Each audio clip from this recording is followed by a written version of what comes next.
رومان خانزادہ گہری نیند کی آغوش میں تھا جب اسے اپنے وجود پر ایک خاصا وزن محسوس ہوا۔ نیند کے خمار میں اس نے کروٹ لینی چاہی، مگر وہ وزن ٹس سے مس نہ ہوا۔ اچانک اسے اپنے چہرے پر ٹھنڈے پانی کے قطرے گرتے ہوئے محسوس ہوئے، جس نے اس کے اعصاب میں ایک جھرجھری دوڑائی۔ سر درد کی شدت سے پھٹ رہا تھا، جیسے رات کی تھکن ابھی اتری نہ ہو۔ اس نے بوجھل پلکیں اٹھا کر دیکھا تو سامنے کا منظر دیکھ کر اس کی رہی سہی نیند بھی اڑ گئی۔ سامنے ایشل اس کے پیٹ پر براجمان تھی، اس کے دونوں ہاتھ پانی کے گلاس پر جمے تھے اور وہ بڑی ہی معصومیت سے انگلیاں بھگو کر پانی کے قطرے رومان کے منہ پر چھڑک رہی تھی۔ رومان نے جھنجھلا کر اپنا چہرہ ہاتھوں سے صاف کیا اور بھاری آواز میں بولا، ایشل، یہ کیا بدتمیزی ہے؟ نیچے اترو میرے اوپر سے۔ ایشل نے ایک شرارتی مسکراہٹ کے ساتھ گلاس سائڈ ٹیبل پر رکھا اور اس کے سینے پر جھک گئی۔ آپ اتنی دیر تک کیوں سوتے ہیں رومان لالا؟ آپ کو پتہ ہے نا مجھے بھوک لگی ہے۔ رومان نے غصے سے اس کی کمر میں ہاتھ ڈال کر اسے ایک جھٹکے سے بیڈ پر اپنے برابر گرایا۔ بھوک لگی ہے تو ملازموں سے کہو، میرا سر کیوں کھا رہی ہو؟ ایشل نے تڑپ کر دوبارہ اس کا بازو جکڑ لیا۔ ملازم تھوڑی مجھے پیزا کھلائیں گے؟ آپ نے وعدہ کیا تھا کہ آپ آج مجھے لے کر باہر جائیں گے۔ رومان نے تکیہ اپنے منہ پر رکھ لیا۔ وعدہ رات کے لیے تھا ایشل، ابھی صبح کے 7 بج رہے ہیں، جاؤ یہاں سے ورنہ میں نے ڈانٹ دینا ہے تمہیں۔ ایشل نے تکیہ چھین کر دور پھینکا اور اس کے کان کے پاس چلائی، میں نہیں جاؤں گی، آپ جھوٹے ہیں، مکار ہیں، نمبر 1 کے سست انسان ہیں۔ رومان نے ایک دم اٹھ کر اسے اپنی مضبوط گرفت میں لیا اور اس کے چہرے کے قریب جھکا۔ کیا کہا؟ دوبارہ بولو ذرا۔ ایشل نے اس کی آنکھوں میں آنکھیں ڈال کر سینہ تان لیا۔ کہا ہے کہ آپ سست ہیں، اب اٹھیں اور مجھے ناشتہ کروائیں، ورنہ میں نے آپ کے سارے لیپ ٹاپ شاور کے نیچے رکھ دینے ہیں۔ رومان نے ایک گہرا سانس لیا اور اس کی ناک مروڑی۔ تمہاری زبان بہت لمبی ہوتی جا رہی ہے، کسی دن میں نے اسے کاٹ دینا ہے۔ ایشل نے ہنستے ہوئے اس کے گلے میں باہیں ڈال دیں۔ آپ کچھ نہیں کریں گے، آپ کو پتہ ہے نا میں آپ کی فیورٹ ہوں۔ رومان نے اسے خود سے دور کیا اور بیڈ سے اترتے ہوئے بڑبڑایا، فیورٹ نہیں، تم میری زندگی کی سب سے بڑی آفت ہو۔ جاؤ تیار ہو کر آؤ 5 منٹ میں نیچے، ورنہ میں اکیلے چلا جاؤں گا۔ ایشل نے بیڈ پر اچھلتے ہوئے تالی بجائی، یو آر دی بیسٹ لالا، اور وہ تتلی کی طرح اڑتی ہوئی کمرے سے باہر نکل گئی، جبکہ رومان مسکراتے ہوئے اپنے سر کو پکڑ کر بیٹھ گیا۔ اسے پتہ تھا کہ ایشل کے سامنے اس کی کوئی دھونس نہیں چلتی۔ رومان نے گاڑی ریسٹورانٹ کے سامنے روکی ہی تھی کہ ایشل ایک دم چہکتے ہوئے باہر نکلی۔ رومان ابھی گاڑی لاک کر کے مڑا ہی تھا کہ اس نے دیکھا ایشل سامنے ٹیبل پر بیٹھے اپنے کالج فرینڈز کے گروپ کی طرف بھاگی تھی۔ رومان کے ماتھے پر بل پڑ گئے جب اس نے دیکھا کہ وہاں صرف لڑکیاں نہیں بلکہ کالج کے لڑکے بھی موجود تھے۔ ایشل نے وہاں پہنچ کر کسی احتیاط کے بغیر اپنی دوستوں کو گلے لگایا اور پھر ایک لڑکے کے ہاتھ پر ہاتھ مارتے ہوئے اس کے بھی گلے لگ گئی۔ رومان کا خون ایک دم کھولنے لگا اور انگلیاں مٹھیوں میں بھیج گئی۔ اس نے بھاری قدموں کے ساتھ ان کی طرف قدم بڑھائے۔ ایشل ہنستے ہوئے کسی لطیفے پر اس لڑکی کے کندھے پر ہاتھ رکھ کر جھول رہی تھی جب رومان کے سائے نے ان سب کو اپنی لپیٹ میں لے لیا۔ ایشل، یہ کیا ہو رہا ہے؟ رومان کی آواز کی گونج اتنی بھاری تھی کہ ایشل کے دوستوں کے چہروں سے مسکراہٹ غائب ہو گئی۔ ایشل نے پلٹ کر دیکھا اور بے ساختہ بول پڑی، اوہ لالا، یہ دیکھیں میرے فرینڈز، یہ زوہان ہے، میرا بیسٹ فرینڈ۔ اس نے اسی لڑکے کے بازو پر ہاتھ رکھا جس نے ابھی اسے گلے لگایا تھا۔ رومان نے زوہان کے ہاتھ کو دیکھا اور پھر ایشل کی آنکھوں میں جھانکا جہاں وحشت رقص کرنے لگی تھی۔ گھر چلو ابھی، رومان نے دانت پیستے ہوئے کہا۔ ایشل نے حیرت سے اسے دیکھا، مگر لالا، ابھی تو ہم آئے ہیں، ابھی تو آرڈر بھی نہیں دیا۔ رومان نے ایک جھٹکے سے ایشل کا ہاتھ پکڑا اور اسے اپنی طرف کھینچا۔ میں نے کہا گھر چلو، اپنی حدیں تم بھول رہی ہو یا میں یاد دلاؤں؟ زوہان نے بیچ میں بولنا چاہا۔ سر، ہم تو بس… رومان نے اسے ایسی خونی نظروں سے دیکھا کہ وہ خاموش ہو گیا۔ تم سے بس میں نپٹوں گا۔ رومان نے ایشل کو تقریباً گھسیٹتے ہوئے گاڑی کی طرف لانا شروع کیا۔ ایشل نے مزاحمت کرنی چاہی، چھوڑیں میرا ہاتھ لالا، درد ہو رہا ہے، آپ سب کے سامنے تماشا کیوں بنا رہے ہیں؟ رومان نے اسے گاڑی کے دروازے سے لگایا اور اس کے چہرے پر جھک کر دھاڑا۔ تماشا تم نے بنایا ہے ایشل، غیر مردوں کے گلے لگ کر میری غیرت کو چیلنج کیا ہے تم نے۔ اب گھر چل کر میں تمہیں بتاؤں گا کہ ان لاڈ پیار کا انجام کیا ہوتا ہے۔ اس نے اسے گاڑی میں پٹخا اور خود ڈرائیونگ سیٹ پر بیٹھ کر گاڑی کی رفتار اتنی تیز کر دی کہ ایشل کا دل حلق میں آ گیا۔ رومان نے گاڑی کا دروازہ اتنی سختی سے بند کیا کہ اس کی گونج پورے پارکنگ ایریا میں سنائی دی۔ اس نے ایشل کے بازو کو اپنی مضبوط گرفت میں لیا اور اسے تقریباً گھسیٹتے ہوئے فلیٹ کے اندر لے گیا۔ ایشل کی ہمت نہیں پڑ رہی تھی کہ اس کے غصے کا سامنا کرے۔ اس کے قدم لڑکھڑا رہے تھے، مگر رومان کی گرفت کسی زنجیر کی طرح اس کے بازو کے گرد کسی ہوئی تھی۔ جیسے ہی وہ فلیٹ کے اندر داخل ہوئے، رومان نے اسے جھٹکے سے ہال کے بیچوں بیچ کھڑا کیا۔ ایشل کے گالوں پر آنسوؤں کی قطاریں بہنے لگیں۔ وہ سسکیاں بھرتے ہوئے اپنے بازو کو سہلانے لگی، جہاں رومان کی انگلیوں کے نیلے نشان ابھر رہے تھے۔ لالا، کیا ہو گیا ہے؟ کیوں کر رہے ہیں ایسا؟ چھوڑی میرا ہاتھ، درد ہو رہا ہے۔ ایشل نے روتے ہوئے التجا کی، مگر رومان نے اس کے چہرے پر رحم کا ایک تاثر نہ تھا۔ وہ ایک وحشیانہ قدم بڑھا کر اس کے اتنے قریب ہوا کہ ایشل کا سانس رک گیا۔ درد؟ تمہیں اس لمس سے درد ہو رہا ہے جو تمہارا محرم ہے؟ رومان نے اس کے دونوں کندھے جکڑ کر اسے پیچھے دیوار سے لگا دیا۔ جب ان غیر مردوں کے گلے لگ رہی تھی تب تمہیں حیا نہیں آئی؟ تب درد نہیں ہوا تمہیں؟ رومان کی آواز کی گرج سے فلیٹ کے در و دیوار لرز اٹھے۔ ایشل نے کانپتے ہوئے سر اٹھایا۔ وہ صرف میرے دوست ہیں لالا، ہم ہمیشہ سے ایسے ہی۔ اس سے پہلے کہ وہ بات مکمل کرتی، رومان نے دیوار پر اتنی زور سے ہاتھ مارا کہ ایشل کی چیخ نکل گئی۔ آج کے بعد تمہارا کوئی دوست نہیں ہے ایشل، تمہاری دنیا اس فلیٹ سے شروع ہوگی اور مجھ پر ختم ہوگی۔ تم نے میرے لاڈ پیار کا ناجائز فائدہ اٹھایا ہے نا؟ اب تم رومان خانزادہ کا وہ روپ دیکھو گی جس سے اب تک تم انجان تھی۔ اس نے اس کے چہرے پر جھک کر اس کی آنکھوں میں جھانکا، جہاں اب صرف خوف اور بے بسی تھی۔ اب رونا بند کرو، کیونکہ ابھی تو حساب کتاب شروع ہوا ہے۔ رومان نے اس کا دوپٹہ ایک طرف پھینکا اور اس کے مزید قریب ہو گیا۔ رومان کی سانسیں تیز تھیں اور غصے کی شدت سے اس کی آنکھیں خون آلود ہو رہی تھیں، مگر جیسے ہی اس کی نظر ایشل کے ساکت اور خوف زدہ چہرے پر پڑی، اس کے ہاتھ لرزنے لگے۔ ایشل دیوار کے ساتھ لگی سسکیاں بھرتے ہوئے ہچکیاں لے رہی تھی۔ اس کا پورا وجود بری طرح کانپ رہا تھا۔ رومان کو اچانک احساس ہوا کہ جنون ملکیت میں وہ کیا کرنے جا رہا تھا۔ اس نے اپنے ہاتھ پیچھے کھینچے اور ایک گہرا، اذیتناک سانس لیا۔ خود پر آنے والا غصہ اب ایشل کے غصے سے کہیں زیادہ تھا۔ وہ کیسے اتنا بے قابو ہو سکتا تھا؟ رومان نے تھوڑی دیر آنکھیں بند کر کے خود کو سنبھالا اور پھر آہستہ سے نیچے فرش پر روتی ہوئی ایشل کے گھٹنوں کے پاس بیٹھ گیا۔ ایشل نے ڈر کر خود کو سکیڑا۔ اسے لگا تھا کہ رومان اب بھی غصے میں ہے، مگر رومان نے بہت نرمی سے اپنا کانپتا ہوا ہاتھ اس کے گال پر رکھا۔ ایشل کی سسکیاں تھمنے کا نام نہیں لے رہی تھیں۔ رومان نے اپنے انگوٹھے سے اس کے گرم آنسو صاف کیے جو تھمنے کا نام نہیں لے رہے تھے۔ ایشل، اس کی آواز اب وہ دھار نہیں تھی، بلکہ اس میں ایک عجیب سی شکست اور ندامت تھی۔ میری طرف دیکھو، آئی ایم سوری۔ ایشل نے بمشکل اپنی سرخ آنکھیں کھول کر اسے دیکھا۔ اس کے معصوم چہرے پر خوف کی لہر اب بھی واضح تھی۔ رومان نے اس کا بازو دیکھا جہاں اس کی اپنی گرفت کے نشان سرخ ہو کر ابھرے تھے۔ اس نے تڑپ کر ایشا کا وہ ہاتھ تھام لیا اور اسے اپنے لبوں سے لگا لیا۔ مجھے معاف کر دو، میں خود پر قابو کھو بیٹھا تھا، مجھے نہیں پتا تھا کہ میں تمہیں اتنا دکھ دوں گا۔ اس نے دوبارہ اس کے آنسو پوچھے اور اس کے ماتھے پر اپنے لب رکھ دیے۔ ایشل نے اس کے کندھے پر سر رکھ دیا اور پھٹ پڑی۔ آپ بہت برے ہیں لالا، آپ نے مجھے بہت ڈرایا۔ رومان نے اسے اپنے حصار میں لے لیا، جیسے اسے دنیا کی ہر نظر سے چھپا لینا چاہتا ہوں۔ ہاں میں برا ہوں، تمہارے معاملے میں بہت برا ہوں ایشل، بس تمہارا کسی اور کے قریب ہونا مجھے مار دیتا ہے۔ رومان اسے اپنے سینے سے لگائے وہیں بیٹھا رہا۔ اس کا غصہ اب پچھتاوے کی راکھ میں بدل چکا تھا۔ رومان نے ایشل کو اپنے حصار میں بھینچ رکھا تھا، جیسے اس کی خاموش معافی اسے سکون دے رہی ہو۔ ایشل نے اس کے سینے پر سر ٹکائے سسکتے ہوئے سرگوشی کی۔ وہ صرف میرے دوست ہیں لالا، ہم بچپن سے ساتھ پڑھے ہیں، میں نے کبھی کچھ غلط نہیں سوچا۔ رومان نے گہرا سانس لیا اور اس کے بالوں میں اپنی انگلیاں پیوست کر دیں۔ میں جانتا ہوں ایشل کہ تم معصوم ہو، تمہارا دل صاف ہے، مگر یہ دنیا ایسی نہیں ہے۔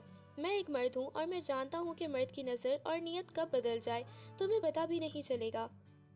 اس نے ایشل کا چہرہ اپنے دونوں ہاتھوں کے پیالے میں بھرا اور بہت پیار سے اس کی آنکھوں میں جھانکا۔ تم میرے لیے بہت خاص ہو، اتنی خاص کہ میں تمہیں کسی کی میلی نظر کا نشانہ بنتے نہیں دیکھ سکتا، اس لیے کہہ رہا ہوں کہ ان لڑکوں سے دور رہا کرو۔ یہ تمہارے لالا کی غیرت کا بھی معاملہ ہے اور محبت کا بھی۔ ایشل نے معصومیت سے سر ہلایا تو رومان نے اس کی ناک پیار سے کھینچی، مگر اندر ہی اندر رومان خود بھی پریشان تھا۔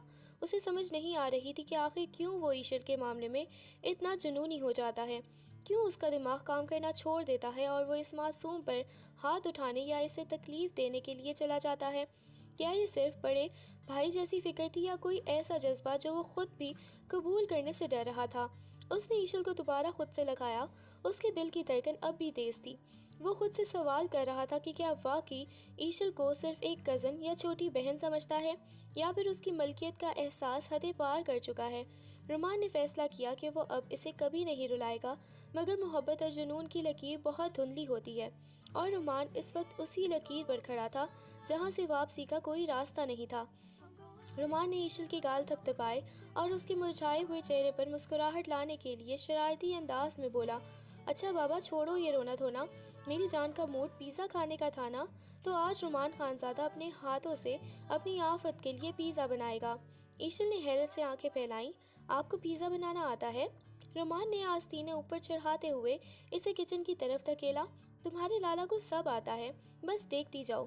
کچن میں داخل ہوتے ہی رومان نے ایشل کو شیلف پر بٹھا دیا اور خود آٹا گوندنے کی کوشش کرنے لگا۔ ایشل اس کی سنجیدگی شکل دیکھ کر اپنی ہنسی نہ روک سکی۔ لالا، آپ آٹا گوندھ رہے ہیں یا اس سے کشتی لڑ رہے ہیں؟ رومان نے غصے سے اسے دیکھا اور آٹے والا ہاتھ اس کی ناک پر لگا دیا۔ چپ کر کے بیٹھو ورنہ یہ آٹا تمہارے بالوں میں لگا دوں گا۔ ایشل نے فوراً بدلہ لینے کے لیے پاس پڑا خشک میدہ مٹھی میں بھر کر رومان کے چہرے پر پھونک دیا۔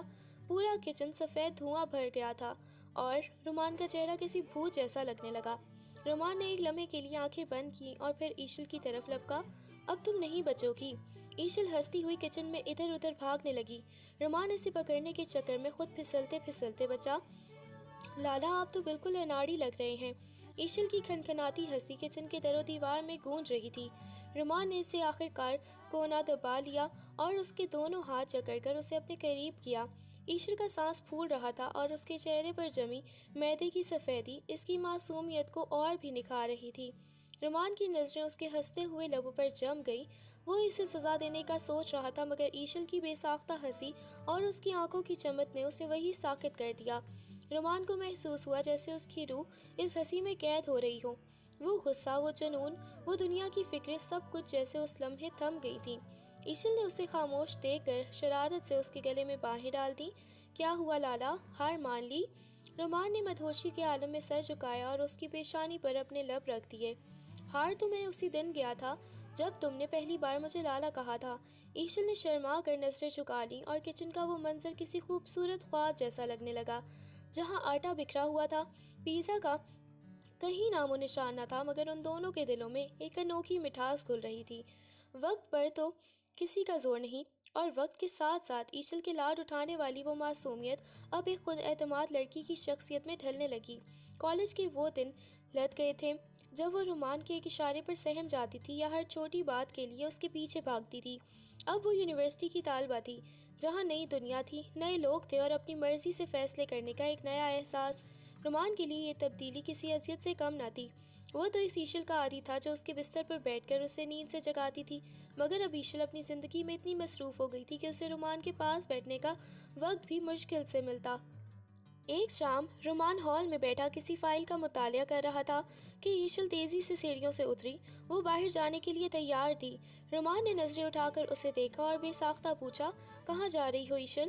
ایشل نے آئینے میں اپنا عکس دیکھتے ہوئے لاپرواہی سے جواب دیا، لالا، یونیورسٹی کی طرف سے ایک سیمینار ہے، وہاں جا رہی ہوں، دیر ہو جائے گی تو میرا انتظار مت کیجیے گا۔ یہ کہہ کر وہ مڑی اور دروازے کی طرف بڑھ گئی۔ رومان کا ہاتھ فائل پر جم گیا۔ مجھ سے پوچھا تم نے؟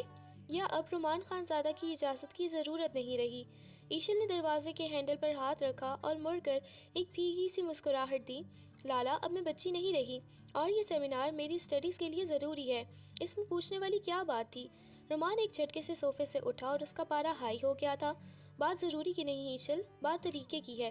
پہلے تم پانی پینے سے بھی پہلے میری شکل دیکھتی تھی اور اب تم نے بتایا تک نہیں کہ تم جا رہی ہو۔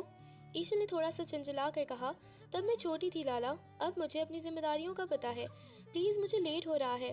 وہ بغیر رکے باہر نکل گئی اور رومان وہیں کھڑا اسے جاتے ہوئے دیکھتا رہا۔ اسے وہ خود مختاری زہر لگ رہی تھی جو ایشل کو اس سے دور کر رہی تھی۔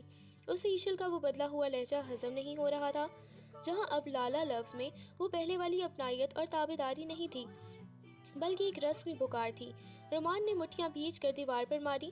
اسے لگ رہا تھا جیسے اس کی ملکیت اس کے ہاتھوں سے ریت کی طرح پھسل رہی ہو، اور یہی وہ آغاز تھا اس جنون کا جس نے آگے چل کر سب کچھ راکھ کر دینا تھا۔ ایشل کے جانے کے بعد رومان کافی دیر تک وہیں کھڑا رہا اس کا چہرہ غصے سے تمتما رہا تھا اور دل میں ایک عجیب سی بے چینی تھی کہ اس کی لاڈلی اب اس کی دردرس سے باہر ہوتی جا رہی ہے۔ دوسری طرف ایشل جب یونیورسٹی پہنچی تو اس کا موڈ کافی آف تھا۔ وہ ایک بینچ پر بیٹھ کر بار بار اپنا موبائل دیکھ رہی تھی، جیسے اسے اپنی بدتمیزی کا احساس ہو رہا ہو۔ تبھی حاذق اس کے پاس آیا۔ وہ ایشل کا کلاس میٹ تھا اور کافی عرصے سے اس سے دوستی گانٹنے کی کوشش میں تھا۔ ایشل، کیا ہوا ہے؟ اتنی پریشان کیوں لگ رہی ہو؟ حاذق نے ہمدردی جتاتے ہوئے پوچھا۔ ایشل نے ایک ٹھنڈی آہ بھری۔ کچھ نہیں حاذق، بس گھر میں لالا سے تھوڑی بدتمیزی ہو گئی۔ مجھے ایسے نہیں بولنا چاہیے تھا، وہ ناراض ہوں گے۔ حاذق کے چہرے پر ایک مکارانہ مسکراہٹ آئی۔ اسے یہی موقع تو چاہیے تھا ایشل کے کان بھرنے کا۔ بس اتنی سی بات؟ ایشل، تم اب چھوٹی بچی نہیں ہو کہ ہر بات پر ان لالا سے سرٹیفکیٹ لیتی پھرو۔ تم ایک خود مختار لڑکی ہو، تمہاری اپنی زندگی ہے۔ ایشل نے اسے الجھن سے دیکھا۔ مگر وہ بڑے ہیں، میرا خیال رکھتے ہیں۔ حاذق نے کرسی اس کے قریب کھینچی اور نیچی آواز میں پٹیاں پڑھانا شروع کی۔ خیال رکھنا اور غلام بنا کر رکھنا دو الگ باتیں ہیں ایشل۔ وہ تمہیں پروٹیکٹ نہیں کر رہے بلکہ تمہیں کنٹرول کر رہے ہیں۔ تم کوئی ان کی خریدی ہوئی غلام تھوڑی ہو کہ وہ جب چاہیں تمہیں ڈانٹے یا تمہاری مرضی پوچھیں۔ یہ تو تمہارا حق ہے کہ تم جہاں چاہو جاؤ، جس سے چاہو ملو۔ ان سے اس جنونی رویے کے خلاف آواز اٹھائی چاہیے، ورنہ تم کبھی اپنی زندگی نہیں جی پاؤ گی۔ ایشل خاموشی سے اس کی باتیں سن رہی تھی۔ حاذق کے زہریلے جملے آہستہ آہستہ اس کے دماغ میں گھر کر رہے تھے۔ اسے لگنے لگا کہ شاید حاذق ٹھیک کہہ رہا ہے۔ رومان کا پیار اب اسے قید محسوس ہونے لگا تھا۔ اسے نہیں معلوم تھا کہ حاذق کی ان باتوں کا انجام کتنا ہولناک ہونے والا ہے۔ حاذق نے ایشل کے قریب ہوتے ہوئے اس کا ذہن مکمل طور پر مفلوج کرنے کی ٹھانی۔ ایشل، اس خوف سے نکلنے کا اب ایک ہی راستہ ہے۔ آج تم گھر جا کر اپنی ماما کو میرے بارے میں بتاؤ۔ میں کل ہی اپنی فیملی کو لے کر تمہارا رشتہ لینے آؤں گا۔ جب تم میری بیوی بن جاؤ گی تب تم اس قید سے آزاد ہو جاؤ گی۔ ایشل نے گھبرا کر اسے دیکھا۔ اس کے دل کی دھڑکن تیز ہو گئی۔ مگر حاذق، مجھے ڈر لگتا ہے۔ کبھی کبھی مجھے لگتا ہے کہ لالا مجھ سے بہت زیادہ محبت کرتے ہیں۔ وہ یہ سب کبھی برداشت نہیں کریں گے۔ وہ بہت جنونی ہیں۔ حاذق نے تمسخرانہ ہنسی ہنستے ہوئے اس کا ہاتھ تھامنے کی کوشش کی۔ محبت؟ ایشل، تم اسے محبت کہتی ہو؟ یہ محبت نہیں، ان کی بیمار انا ہے۔ وہ تمہیں ایک انسان نہیں بلکہ اپنی جاگیر سمجھتے ہیں۔ کیا کوئی محبت کرنے والا اپنے پیار کو ایسے ڈراتا دھمکاتا ہے؟ کیا محبت میں کسی کا دم گھٹنا اچھا ہے؟ وہ صرف تمہارے معصوم جذبات سے کھیل رہے ہیں تاکہ تم ہمیشہ ان کے قدموں میں پڑی رہو۔ ایشل کی آنکھوں میں تذبذب دیکھ کر اس نے مزید زہر گھولا۔ دیکھو ایشل، اگر تم آج ہمت نہیں کرو گی تو پوری زندگی ان کے اس لالا والے لبادے میں چھپے جنون کی بھینٹ چڑھ جاؤ گی۔ کیا تم چاہتی ہو کہ وہ ہمیشہ تمہیں بتائیں کہ تمہیں کیا پہننا ہے اور کس سے ملنا ہے؟ ایشل کو رومان کا وہ غصہ یاد آیا جو اس نے فلیٹ پر دیکھا تھا۔ اسے حاذق کی باتیں سچ لگنے لگیں۔ تم شاید ٹھیک کہہ رہے ہو حاذق، وہ محبت نہیں، شاید ان کا کنٹرول کرنے کا طریقہ ہے۔ میں آج مما سے بات کروں گی۔ حاذق کی آنکھوں میں جیتنے کی چمک آ گئی تھی۔ بس یہی ہمت چاہیے تھی۔ کل کے بعد تم آزاد ہوگی اور رومان خان زادہ کا تمہاری زندگی پر کوئی حق نہیں رہے گا۔ ایشل گھر کی طرف قدم بڑھا رہی تھی مگر اس کا دل بوجھل تھا۔ اسے نہیں معلوم تھا کہ وہ رومان کے خلاف نہیں بلکہ اس طوفان کے خلاف جا رہی ہے جو اسے اور رومان کے درمیان ہمیشہ کے لیے ایک دوسرے کا دشمن بنا دے گا۔ ایشل جب گھر پہنچی تو اس کا دل زور زور سے دھڑک رہا تھا۔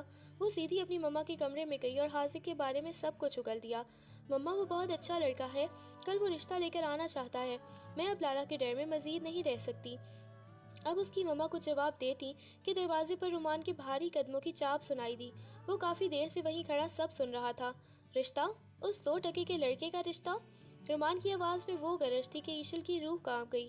وہ دھاڑتا ہوا کمرے میں داخل ہوا۔ ایشل، تمہاری اتنی ہمت کہ تم کسی غیر مرد کو اس گھر کی دہلیز تک لانے کا سوچو؟ رومان کا پارا 7ویں آسمان پر تھا۔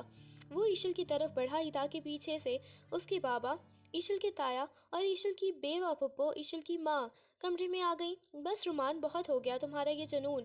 رومان کے بابا نے سخت لہجے میں اسے ٹوکا۔ کیا ہو گیا ہے تمہیں؟ وہ جوان ہے، اس کی اپنی پسند ہے، تم کیوں ہر بات میں اپنی مرضی تھوپتے ہو؟ ایشل کی مما نے بھی اپنی بیٹی کو اپنے پیچھے چھپایا اور رومان کی آنکھوں میں آنکھیں ڈال کر بولی، ہاں رومان، میری بیٹی کوئی قیدی نہیں ہے، وہ اپنی زندگی اپنی مرضی سے گزارے گی۔ اگر اسے وہ لڑکا پسند ہے تو تمہیں اعتراض کرنے کا کوئی حق نہیں ہے۔ تم محض اس کے کزن ہو، اس کے مالک نہیں۔ رومان کے قدم وہیں جم گئے۔ اسے لگا جیسے کسی نے تپتا ہوا سیسا اس کے کانوں میں انڈیل دیا ہو۔ اس نے حیرت اور اذیت سے ایشل کو دیکھا جو اپنی مما کے پیچھے چھپی خوفزدہ نظروں سے اسے دیکھ رہی تھی۔ وہی ایشل جو کبھی اس کے ایک اشارے پر جان مارنے کو تیار رہتی تھی، آج اسے محض ایک کزن اور خوف کی علامت سمجھ رہی تھی۔ رومان کی مٹھیاں جو غصے سے بھینچی ہوئی تھیں آہستہ آہستہ ڈھیلی پڑ گئیں۔ اس کے چہرے پر ایک عجیب سی شکست خوردہ خاموشی چھا گئی۔ پہلی بار اسے احساس ہوا کہ وہ معصوم سی بچی جو محض اس کی تھی، جو اس کے وجود کا حصہ لگتی تھی، اب اس کی نہیں رہی تھی۔ اس نے اسے کھو دیا تھا۔ رومان نے ایک لفظ کہے بغیر وہاں سے رخ موڑا اور خاموشی سے اپنے کمرے کی طرف بڑھ گیا۔ اس کی خاموشی اس کی چیخوں سے زیادہ خطرناک تھی۔ اسے افسوس ہو رہا تھا کہ اس نے ایشل کو اپنی محبت نہیں دی، بلکہ اسے اپنے جنون سے اتنا ڈرا دیا کہ وہ کسی اور کی پناہ ڈھونڈنے لگی۔ گھر میں شادی کی تیاریاں عروج پر تھیں، ہر طرف رنگ برنگی روشنیاں اور مہندی کی خوشبو کا پہرا تھا، مگر رومان خان زادہ کے لیے یہ گھر کسی قبرستان سے کم نہیں لگ رہا تھا۔ وہ خاموشی کی چادر اوڑھ کر سب الگ تھلگ ہو گیا تھا، نہ کسی سے جھگڑا، نہ کوئی اعتراض، بس ایک ایسی بے حسی جس نے سب کو حیران کر رکھا تھا۔ وہ اکثر رات کے اندھیرے میں چھت کی منڈیر پر کھڑا ایشل کے کمرے کی روشن کھڑکی کو دیکھتا رہتا، جہاں اب وہ اپنے مستقبل کے سپنے دیکھ رہی تھی۔ رومان کے دل میں اٹھنے والی ٹیسیں اس کے وجود کو کرچی کرچی کر رہی تھیں۔ اسے یاد آتا تھا کہ کیسے اس نے ایشل کی ہر چھوٹی خواہش کو اپنی زندگی کا مقصد بنایا تھا، کیسے اسے ٹوٹ کر چاہا تھا، مگر اس کی محبت، جنون اور خوف کے لبادے میں اس قدر لپٹی ہوئی تھی کہ ایشل کو اس میں صرف زنجیریں نظر آئیں۔ شادی کی کارڈز پر ایشل کے نام کے ساتھ جب اس نے حاذق کا نام دیکھا تو رومان کے ہاتھ لرزنے لگے۔ اس کے دل نے چیخ چیخ کر کہنا چاہا کہ ایشل تم صرف میری ہو، مگر اس کی زبان خاموش رہی، کیونکہ اسے پہلی بار اپنی محبت کی ناکامی کا یقین ہو گیا تھا۔ وہ جس لڑکی کو اپنی سانسوں کی مالا سمجھتا تھا، اسے اب اپنے ہی ہاتھوں سے رخصت کرنے کی تیاریوں میں شامل تھا۔ ایشل کبھی کبھار اس گھر میں کہیں دیکھتی تو اس کی نظروں میں موجود اس گہری اذیت کو دیکھ کر تڑپ اٹھتی۔ اسے رومان کی خاموشی اس کے غصے سے زیادہ تکلیف دے رہی تھی۔ اسے پہلی بار محسوس ہو رہا تھا کہ رومان اس سے واقعی محبت کی تھی، مگر اب بہت دیر ہو چکی تھی۔ رومان اب صرف ایک زندہ لاش کی طرح ان رسومات کا حصہ بن رہا تھا۔ وہ خود کو اس درد کا عادی بنا رہا تھا جو اسے تا حیات ملنے والا تھا۔ اسے نہیں پتا تھا کہ یہ خاموشی کسی بڑے حادثے کا پیش خیمہ ہے یا پھر اس کی اپنی زندگی کی بربادی کا نوشہ دیوار۔ شادی کا گھر شور و غل سے گونج رہا تھا، مگر ایشل کے کمرے میں ایک ایسی بھاری خاموشی تھی جسے توڑنا ناممکن لگ رہا تھا۔ سرخ عروسی لباس میں ملبوس، بھاری زیورات تلے دبی ایشل آئینے کے سامنے بیٹھی اپنی ہی تقدیر کو دیکھ رہی تھی، جب دروازہ آہستہ سے کھلا اور رومان اندر داخل ہوا۔ رومان، جس کی آنکھیں نیند کی کمی اور دل کی اذیت سے سرخ ہو رہی تھی، خاموشی سے چلتا ہوا اس کے قریب آیا۔ ایشل نے آئینے میں اس کا عکس دیکھا تو اس کا سانس رک گیا۔ رومان نے لرزتے ہاتھوں سے اس کے سر پر موجود دوپٹے کو چھوا اور پھر ضبط کے تمام بندھن ٹوٹ گئے۔ اس نے بغیر کچھ کہے ایشل کو اپنے مضبوط حصار میں لیا اور اپنا چہرہ اس کے کندھے میں چھپا دیا۔ ایشل، میں نے کبھی کسی سے کچھ نہیں مانگا، مگر خدا گواہ ہے میں نے تمہیں مانگنے کے لیے اپنے وقار تک داؤ پر لگا دیا تھا۔ رومان کی آواز سسکیوں میں بدل گئی۔ وہ ایک طاقتور مرد تھا، مگر آج اپنی محبت کی رخصتی پر ایک بچے کی طرح ٹوٹ کر رو رہا تھا۔ ایشل کا دل جیسے سینے سے باہر آنے لگا۔ رومان کے گرم آنسو اس کے کندھے پر گرے تو اسے احساس ہوا کہ وہ کس عظیم محبت کو چھوڑ کر جا رہی ہے۔ بچپن سے لے کر آج تک اس کی ہر ضد، ہر نخرہ، ہر تکلیف اگر کسی نے اپنی جان پر سہی تھی تو وہ رومان تھا۔ ایشل کے اندر کی خود مختاری کی دیواریں ریت کی طرح ڈھیر ہو گئیں۔ اسے محسوس ہوا کہ وہ حاضر کی باتوں میں آ کر اپنی زندگی کی سب سے بڑی دولت کھو رہی ہے۔ اس نے تڑپ کر رومان کو اتنی سختی سے دبوچا جیسے وہ اسے خود سے الگ نہیں ہونے دینا چاہتی تھی۔ وہ اس کے سینے سے لگ کر زاروں قطار رونے لگی۔ لالا، مجھے معاف کر دیں، میں بہت بری ہوں۔ اس کی سسکیاں کمرے میں گونجنے لگیں۔ اسے اب رومان سے دوری موت جیسی تکلیف دے رہی تھی۔ اس کا اپنا دل پھٹنے لگا تھا۔ وہ رومان کی قمیص کو مٹھیوں میں بھینچے بس روئے جا رہی تھی۔ اس وقت اسے کائنات کی ہر شے بیج لگ رہی تھی۔ اسے بس اپنا رومان چاہیے تھا، اپنا وہ پاگل پن والا لالا جس کی قید اب اسے دنیا کی ہر آزادی سے زیادہ پیاری لگ رہی تھی۔ رومان نے اس کا چہرہ ہاتھوں میں لیا اور اس کی پیشانی چوم کر آخری بار سرگوشی کی۔ جاؤ ایشل، میں نے تمہیں خود سے آزاد کیا، مگر یاد رکھنا تمہارا لالا اب کبھی پہلے جیسا نہیں رہے گا۔ اور وہ اسے وہیں روتا چھوڑ کر بڑے بڑے قدم بھرتا کمرے سے باہر نکل گیا، پیچھے اپنی اور ایشل کی روح کے ٹکڑے چھوڑ کر۔ رخصتی کا وقت آیا تو ایشل کی نظریں دیوانہ وار رومان کو ڈھونڈ رہی تھی، مگر وہ پورے گھر میں کہیں نظر نہیں آیا۔ وہ خاموشی سے اپنے دل کے ارمانوں کا جنازہ اٹھائے کہیں روپوش ہو چکا تھا۔ ایشل جو بوجھل دل اور نم آنکھوں کے ساتھ حاضق کے ساتھ رخصت ہو گئی، وہ رومان کی کمی کو اپنی پور پور میں محسوس کر رہی تھی۔ اسے لگ رہا تھا جیسے اس کا وجود گھر ہی میں کہیں رہ گیا ہو۔ حاضق کے گھر پہنچتے ہی جب اسے کمرے میں بٹھایا گیا تو ایشل کا دل کسی انجانے خوف سے ڈوبنے لگا۔ تھوڑی ہی دیر میں دروازہ کھلا اور حاضق اندر داخل ہوا، مگر اس کے قدموں میں وہ توازن نہیں تھا جو ایک عام انسان کا ہوتا ہے۔ ایشل نے گھونگھٹ کے پیچھے سے اسے دیکھا تو وہ لڑکھڑا رہا تھا۔ حاضق نے قریب آ کر ایک جھٹکے سے اس کا گھونگھٹ الٹ دیا اور اس کے چہرے پر ایک ایسی مکروہ اور فاتحانہ ہنسی تھی جس نے ایشل کے خون کو منجمد کر دیا۔ حاذق نشے کی حالت میں دھت تھا، اس کی آنکھیں سرخ تھیں اور وہ ایشل کو دیکھ کر ہذیانی انداز میں ہنسنے لگا۔ تو آخر کار تم رومان خان زادہ کے چنگل سے نکل کر میرے پاس آ ہی گئی۔ اس نے ایشل کی تھوڑی پکڑ کر اسے اپنی طرف متوجہ کیا۔ ایشل نے نفرت سے اور خوف سے اپنا چہرہ پیچھے ہٹایا۔ حاذق یہ آپ کو کیا ہوا ہے؟ آپ نے شراب پی رکھی ہے؟ حاذق نے زوردار کہکہا لگایا۔ شراب؟ ایشل پیاری، یہ تو ابھی شروعات ہے۔ تمہیں کیا لگا تھا میں تم سے محبت کرتا ہوں؟ میں تو صرف اس مغرور رومان کی وہ چیز چھیننا چاہتا تھا جس پر اسے ناز تھا، اور دیکھو میں نے اسے ہرا دیا۔ اب تم میرے پاس ہو اور وہ کہیں کونا پکڑے رو رہا ہوگا۔ ایشل کو لگا جیسے اس کے پیروں تلے سے زمین نکل گئی ہو۔ حاذق کا وہ اصلی اور غلیظ روپ اس کے سامنے تھا جس کا رومان اسے بار بار انتباہ کر دیتا تھا۔ آپ نے مجھ سے جھوٹ بولا، آپ نے صرف لالا سے بدلہ لینے کے لیے میری زندگی برباد کر دی۔ ایشل نے روتے ہوئے اسے دھکا دینا چاہا مگر حاذق نے اسے اپنی مضبوط بالوں سے جکڑ لیا۔ لالا لالا کرنا بند کرو، اب تم میری بیوی ہو اور تمہاری اس معصومیت کا تماشا میں اب روز بناؤں گا۔ حاذق کی ہنسی کمرے میں گونج رہی تھی اور ایشل کو پہلی بار احساس ہوا کہ وہ کسی جہنم میں قدم رکھ چکی ہے جہاں سے واپسی کا اب کوئی راستہ نظر نہیں آ رہا تھا۔ پہلی رات ہی ایشل پر قیامت بن کر ٹوٹی تھی۔ حاذق نے اپنی نفرت اور رومان سے بدلہ لینے کی آگ میں ایشل کے نازک وجود کو بری طرح جھلسایا۔ وہ کوئی شوہر نہیں بلکہ ایک ایسا درندہ تھا جو اسے رومان کی پسند ہونے کی سزا دے رہا تھا۔ پوری رات ایشل کی سسکیاں کمرے کی دیواروں سے ٹکرا کر دم توڑتی رہیں مگر حاذق کے دل میں رحم کا ایک قطرہ تک نہ آیا۔ وہ اسے اذیت دے کر جیسے رومان کی جیت کا بدلہ لے رہا تھا۔ اگلی صبح جب سورج کی پہلی کرن کمرے میں داخل ہوئی تو ایشل فرش پر ایک ٹوٹی ہوئی گڑیا کی طرح پڑی تھی۔ اس کی آنکھوں کے گرد سیاہ حلقے پڑ چکے تھے اور چہرہ آنسوؤں سے بھیگا ہوا تھا۔ جب اس نے بمشکل اٹھنے کی کوشش کی تو اس کے وجود کے ہر حصے سے اٹھنے والی ٹیسوں نے اسے تڑپا کر رکھ دیا۔ اس نے آئینے میں اپنا عکس دیکھا تو لرز کر رہ گئی۔ اس کی سفید اور نازک شانوں، گردن اور کلائیوں پر حاذق کے ظلم کے نیلے اور سرخ نشانات ابھرے ہوئے تھے جو چیخ چیخ کر اس کی بربادی کی گواہی دے رہے تھے۔ وہ معصومیت جو کبھی رومان کے حصار میں محفوظ تھی اب تار تار ہو چکی تھی۔ ایشل نے کانپتے ہاتھوں سے اپنے زخموں کو چھپانے کی کوشش کی مگر وہ نشان اس کی روح پر لگ چکے تھے۔ اسے رومان کا وہ تپتا ہوا لمس یاد آیا جو غصے میں بھی اس کے لیے ایک ڈھال تھا، اور آج حاذق کی اس درندگی نے اسے بتا دیا تھا کہ اس نے اپنے محافظ کو کھو کر کتنی بڑی غلطی کی ہے۔ وہ وہیں گھٹنوں میں سر دیکھ کر بلک پڑی۔ اسے اپنی زندگی ایک ہند بند راستے پر لگ رہی تھی جہاں اب صرف اندھیرا اور اذیت تھی۔ 1 سال کا عرصہ گزر چکا تھا مگر رومان خان زادہ کے لیے وقت جیسے اس رات تھم گیا تھا جب اس نے ایشل کو سرخ جوڑے میں کسی اور کے حوالے کیا تھا۔ وہ اسی رات سب کچھ چھوڑ کر ملک سے باہر چلا گیا تھا۔ اس نے اپنے پیچھے جڑے سے جڑے ہر رشتے اور ہر یاد سے تانا توڑ لیا تھا۔ اسے معلوم بھی نہ ہوا کہ اس کے جانے کے بعد کچھ عرصہ بعد اس کی پھپھو اپنی بیٹی کے دکھ اور صدمے میں خالق حقیقی سے جا ملی۔ رومان نے خود کو ایک ایسے خول میں بند کر لیا تھا جہاں صرف بزنس، فائلیں اور بے رحم فیصلے تھے۔ اس کی شخصیت میں موجود وہ بچی کچی نرمی بھی اب پتھر میں بدل چکی تھی۔ 1 سال بعد جب رومان خان زادہ واپس لوٹا تو وہ پہلے والا رومان نہیں تھا۔ اب وہ ایک بے رحم بزنس ٹائکون تھا جس کی آنکھوں میں جذبات کی جگہ صرف سرد مہری تھی۔ وہ اپنے آفس میں لیپ ٹاپ پر نظر جمائے بیٹھا تھا۔ اسے کوئی سروکار نہیں تھا کہ اس شہر میں کس کے اپنوں پر کیا گزری۔ اس نے خود کو اتنا مصروف کر لیا تھا کہ اسے ایشل کا نام سننا بھی گوارا نہ تھا۔ تبھی آفس کے دروازے پر ایک دستک ہوئی۔ رومان نے سر اٹھائے بغیر سرد آواز میں کہا، اندر آؤ۔ سامنے ایک بدحال سی عورت کھڑی تھی جس نے بڑی سی چادر میں خود کو لپیٹا ہوا تھا۔ اس کا رنگ زرد اور آنکھیں بے نور تھیں۔ رومان نے اب بھی اسے نہیں پہچانا تھا اور اپنی فائل میں گم تھا۔ محترمہ، آپ کو ڈیلیوری کے لیے کتنے پیسے چاہیے؟ اس نے طنزیہ انداز میں پوچھا کیونکہ اسے لگا تھا کہ شاید کوئی ضرورت مند مانگنے آیا ہے۔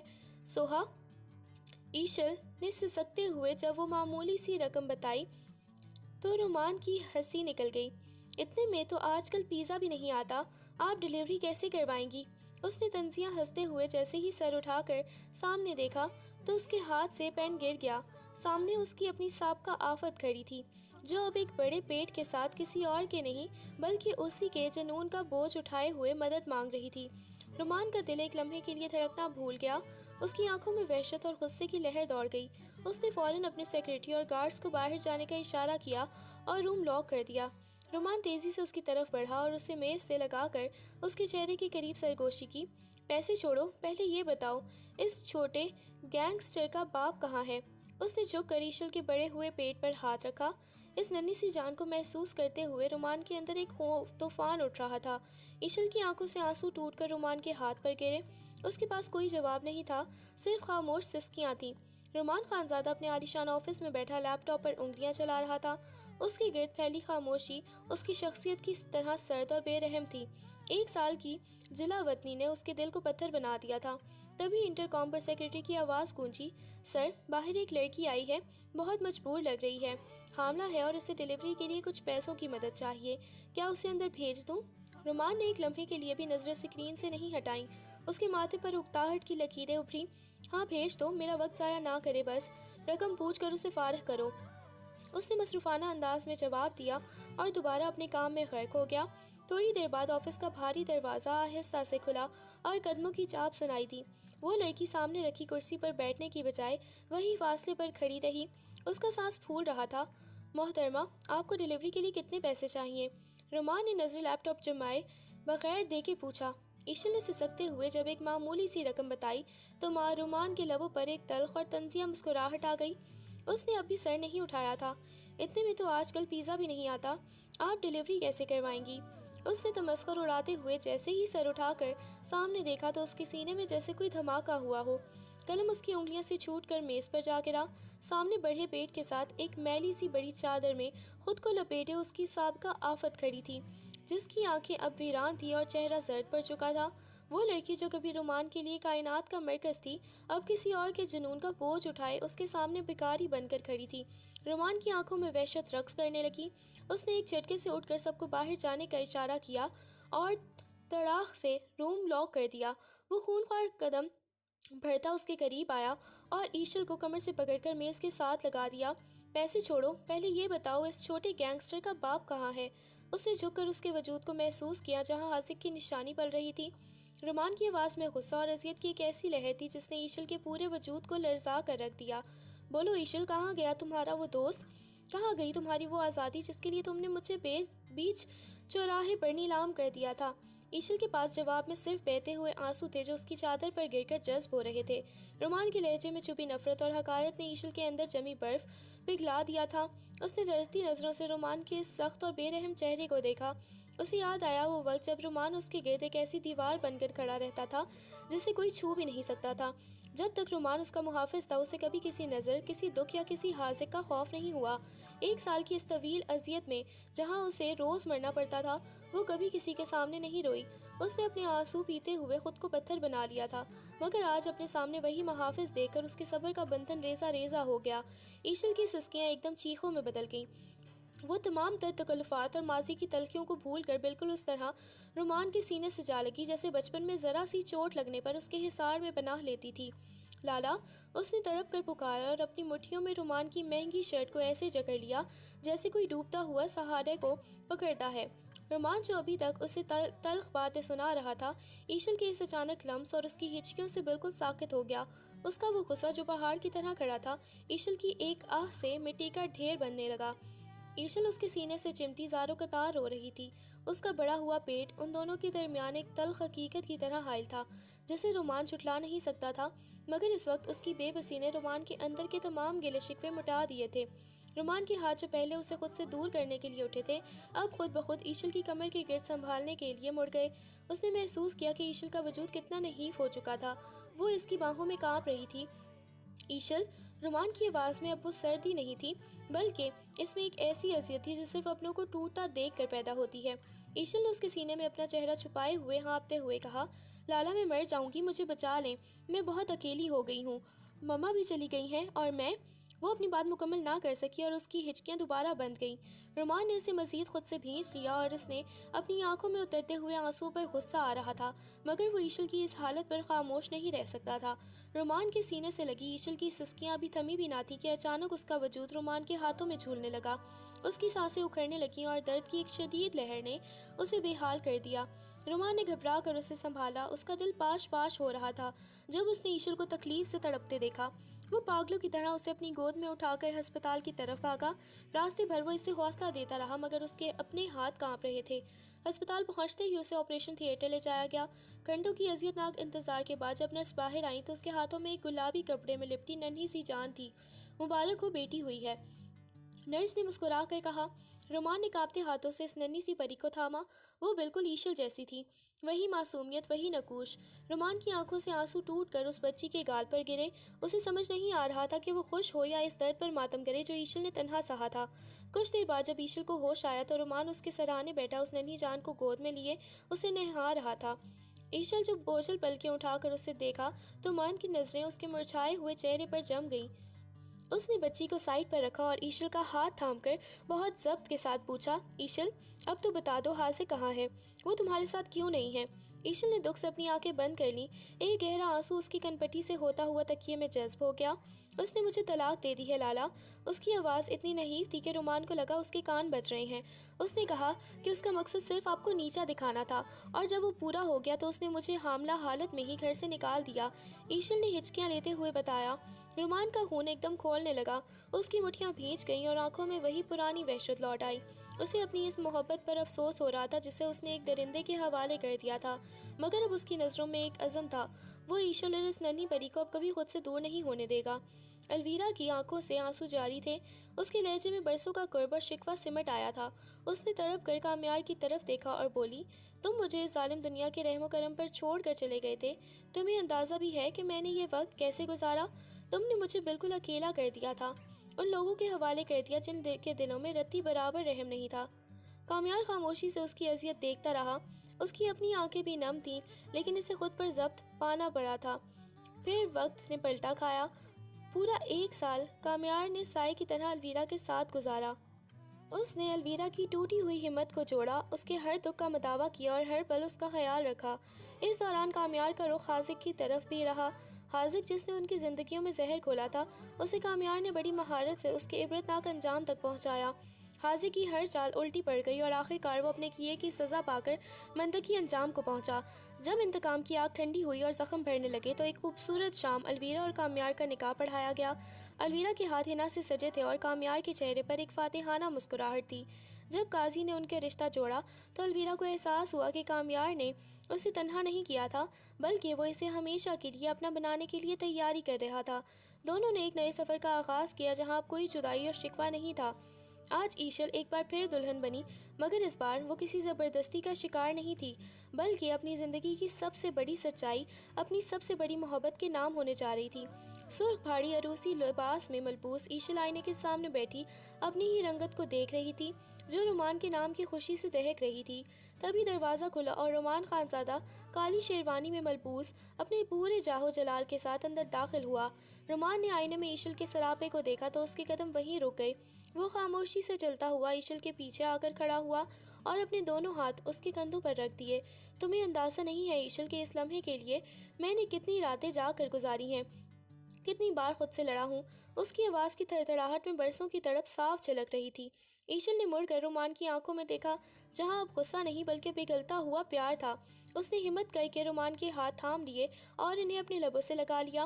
رومان نے ایک جھٹکے سے اسے کرسی سے اٹھایا اور اپنے فولادی حصار میں بھینچ لیا۔ ایشل کا چہرہ اس کے سینے میں دب گیا جہاں اسے رومان کے دل کی دھڑکنیں اپنے نام کا شور مچاتی محسوس ہوئیں۔ لالا، ایشل نے مدہوشی میں پکارا تو رومان نے اس کا چہرہ اپنے ہاتھوں کے پیالے میں بھرا۔ اب لالا نہیں ایشل، اب میں تمہارا مجازی خدا ہوں، تمہارا شوہر ہوں۔ اس نے سرگوشی کرتے ہوئے جھک کر ایشل کے ماتھے پر ایک طویل اور دبتا ہوا بوسہ ضبط کیا۔ ایشل نے اپنی آنکھیں بند کر لیں، اس کے وجود میں سنسناہٹ دوڑ گئی۔ رومان نے اسے گود میں اٹھایا اور کمرے کے وسط میں لے آیا جہاں گلابوں کی مہک سانس لینا مشکل کر رہی تھی۔ اس نے ایشل کو بستر کے ریشمی غلاف پر بڑی نزاکت سے بٹھایا جیسے وہ کوئی کانچ کی گڑیا ہو۔ خود اس کے سامنے فرش پر بیٹھ کر اس نے ایشل کے پیروں سے جوتے اتارے اور اس کے پاؤں اپنی گود میں رکھ لیے۔ میں نے تمہیں بہت رلایا ہے نا ایشل، بہت تکلیف دی ہے؟ رومان کی آواز بھرائی ہوئی تھی۔ ایشل نے جھک کر اس کے لبوں بالوں میں اپنی انگلیاں پیوست کر دیں۔ ان دکھوں کے بعد ہی تو کیا یہ سکھ ملا ہے؟ میں آپ کی ہوں رومان، ہمیشہ سے صرف آپ کی تھی۔ رومان کی آنکھوں میں ایک وحشیانہ چمک ابھری۔ اس نے ایشل کے چہرے سے گھونگھٹ ہٹایا اور اس کے کان کے قریب ہو کر بڑی بولڈ سرگوشی کی۔ تو اب اس رومان خانزادہ کا حق ادا کرنے کا وقت آ گیا ہے۔ آج کی رات ہماری ہے اور ہمارے بیچ کوئی تیسرا نہیں آ سکتا، یہاں تک کہ تمہارا ماضی بھی نہیں۔ اس نے ایشل کو دوبارہ اپنے قریب کیا۔ ان کے لبوں کے درمیان فاصلہ مٹنے لگا اور ایشل نے بے ساختہ اپنی آنکھیں موند لیں۔ کمرے کی مدھم روشنی میں دو بچھڑی ہوئے روحیں ایک دوسرے میں ضم ہو رہی تھیں۔ یہ ایک ایسی خوبصورت شروعات تھی جہاں ماضی کی ہر تلخی محبت کی مٹھاس میں بدل چکی تھی۔ رومان نے اسے اپنے وجود کا حصہ بنا لیا تھا اور ایشل اس کی باہوں میں اپنی زندگی کی تمام تھکن اتار چکی تھی۔